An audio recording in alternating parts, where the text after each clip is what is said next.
This video I want to showcase is the M2 MacBook Air ready to be a gaming machine, perhaps even your only gaming machine. I want to answer questions from people looking to have this as their primary use as gaming. Let's just answer the question. In my opinion, no. I have the G15 here on the left, and you can see I'm trying to run Stray on the MacBook Air.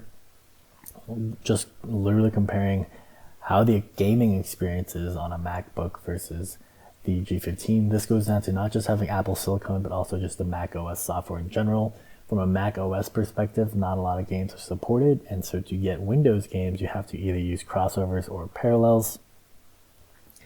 We're seeing here that the emulation layer on both really impacts the game. Now, the game does launch on crossovers, and they are working on getting their beta software out there to support DX12. However, as we'll see, looking at this footage, the game loads, gets some audio issues, but it loads on both sides.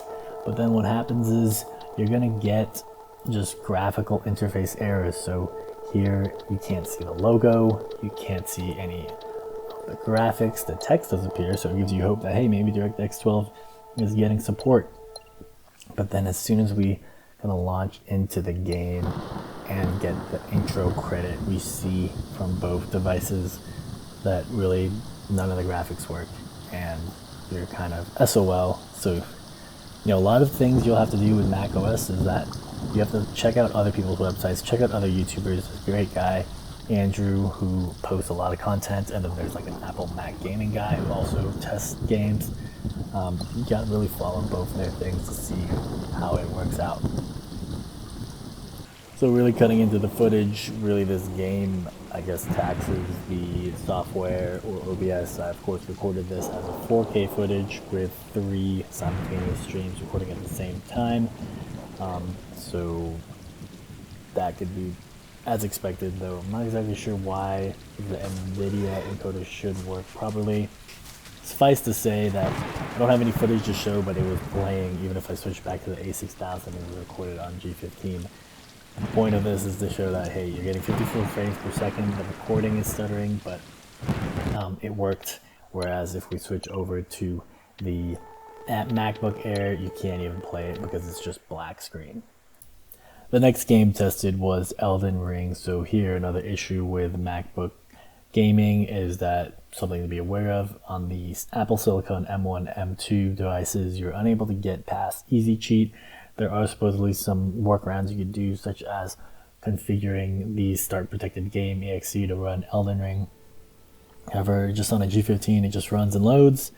And the second thing is that it's a DX12 game, which again, there are ideas of bypassing this with configuration. However, from all of my testing on crossover, I was not able to get past the white screen. Even here, still being in beta software, you could try launching this in Crossovers 21, but from all the games tested here that you see on the left, literally none of them run, not even Dota 2, and I even try out doing Red Dead Redemption later, and it still just doesn't load and freezes and hangs, so nothing really even pops up. So you have other reviewers that launched this game in parallels mode. I will say that testers like Andrew or Apple Mac Gaming, they run a pirated version. So if you are buying this content or purchasing it on the Red Dead launcher or the Rockstar launcher, I literally sped this up 8x and it still takes about a minute and 8x. So I was literally waiting here for the story mode to load for maybe like 15 minutes. And like another qualm of just do not buy this device if you want to play games primarily. It's not worth it. Mostly everything will run better if you just get a gaming laptop and perhaps just get a used or refurbished or maybe even new MacBook M1 to save money. So you could either do that or just do this and a Steam Deck and still be better off than the performance that you're getting from this device. So just continually bringing up the real concepts that you'll need for this game as a actually playing through, besides just benchmarks and actually playing it. One thing you have to do in parallels is adjust the mouse for gaming, because as you saw earlier as I was loading, I was talking you through, couldn't even control the game.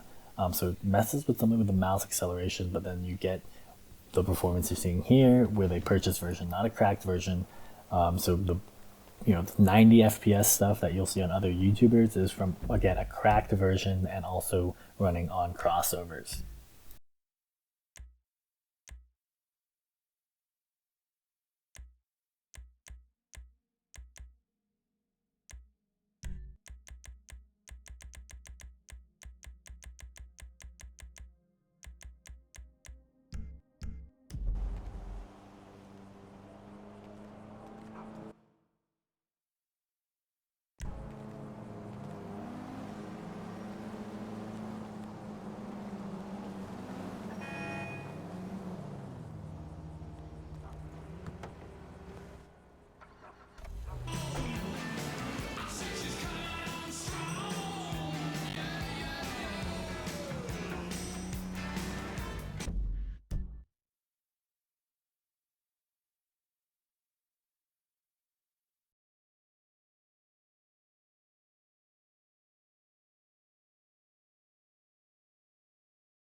So as I have tested before, Max Payne runs alright. For some reason the cloud saves don't always work, but I'm here still recording off G15, doing 4K.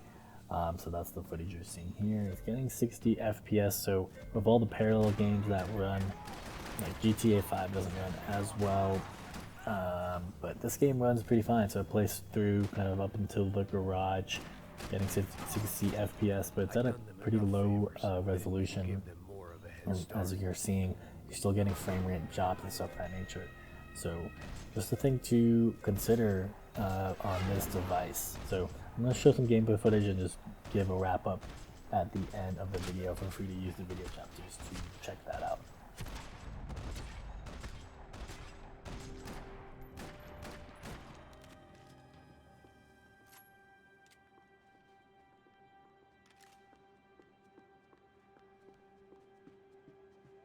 It looked like they were taking him out through the basement. Maybe I still had a shot.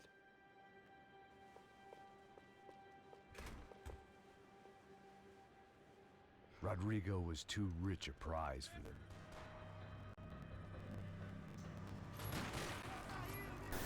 So overall, not just from a benchmark perspective, or just showcasing like kind of the best FPS, but actually trying to play and having a Windows PC, I would say that there's better options. Either do Steam Deck and get a MacBook Air if you really want to be on a light portable machine, or get the Zephyrus G15 and just use your iPhone or any other Windows gaming device such as the Lenovo, which has 37 Ti.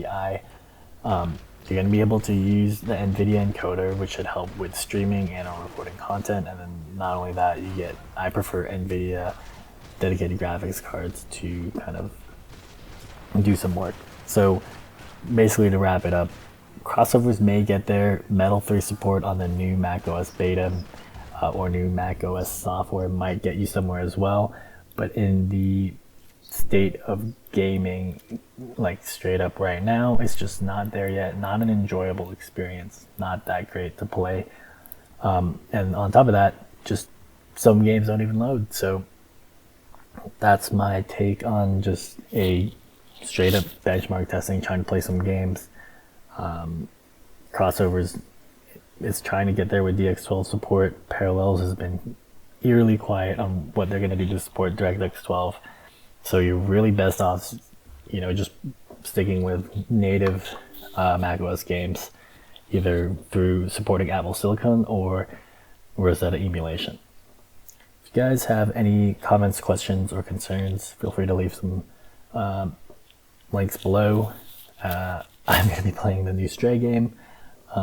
So yeah, enjoy your day. Thanks for watching this video. I'll see you guys in the next one. Peace.